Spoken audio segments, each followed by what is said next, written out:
See, Stephens, I know your work, and I do agree with part of your thing that there are a lot of problems with the black hole concept. But you must realize that for any theory, even if you are to electrostatics, there is a concept of point mass and point charge. That does not make it a two-body problem. And then next thing about your Einstein, there is no energy momentum conservation on general relativity is completely wrong. The local covariant divergence, of energy momentum tensor gives the local energy momentum conservation. And Einstein's pseudo tensor, you are telling this, I do not meaning understanding of this thing that Levi-Civita has written that such a identity or something do not exist. I do not know the paper, I have not gone, what does it mean? But many people, believe me, hundreds of papers are there who have worked with Einstein's pseudo tensor. And it is not only Einstein's pseudo tensor. There is Landau-Lipschitz pseudo tensor, there is Weinberg pseudo tensor, there are many pseudo tensors, and most of them, out of all, Einstein's pseudo tensor gives very good physical results. And yet, that is not the pseudo tensor. In general relativity, there are many approaches of defining global energy. They are called quasi-local energy momentum, and it has been shown that they are related. I'll give you one example that there must be some oversight in what you are telling. That consider a simple sphere, self-gravitating sphere, and what is its gravitational mass. This problem was first done by one relativist, English relativist, in 1931 or so. I'll give you the name.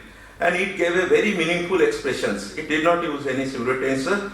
That was the first application of Gauss's theorem in general relativity. Later, Landau-Lipschitz classical theory of fields, 1962 edition, Delhi, I am saying, Landau got the same formula without any pseudo tensor. Same formula. It is actually, I can tell you, G naught naught rho plus 3p and integration over proper volume. And Einstein's pseudo tensor, Tolman's book, The Gravitation Cosmology, gives the exactly same thing. And many people have used, and it gives nice results. But your question is correct. There is a severe problem with localization of energy. To some extent, even Newtonian gravity energy is not properly definable. Because here I say energy potential and is something. I change the label, there is some other thing. But in general relativity, all such things, there is problem. And it has to be pseudo tensor because there is a free falling frame where gravity locally vanishes. Therefore, energy momentum, that field energy, must be a pseudo tensor and not actual tensor. If it is actual tensor, it will never vanish. It has to vanish in a free falling frame, so it has to be pseudo tensor. But thank you. We will discuss later. Yes. Okay. Any other comments and questions? Personally propose your modification of general relativity to escape it is not enough to criticize just. It is enough to criticize. I disagree with you. The first thing is I have no theory. I profess no hypothesis. All I'm pointing out is that this theory is so riddled with contradictions that it can't hold. I maintain that I can't see any way that general relativity can be salvaged. The pseudo tensor here is certainly non-existent. And so this expression can't possibly be true. Right? This is the only way you can write the equations now, that the total energy is zero. I'm sorry. Now, yeah, so there is no way that nothing that I can offer you is an alternative. That's it. What I'm pointing out is this is a big problem. Perturbative solutions and solutions in approximate cases, such as a much smaller test mass moving in the gravitational field of a much larger mass, and also numerical solutions.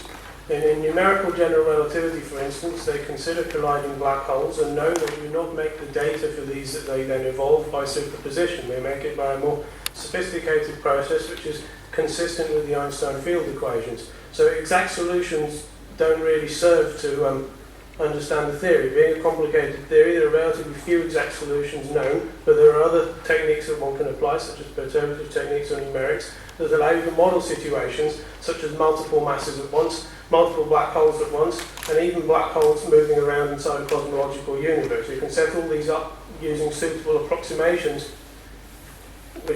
Well, that might be all well and good to apply numerical methods, provided you have a well-defined problem.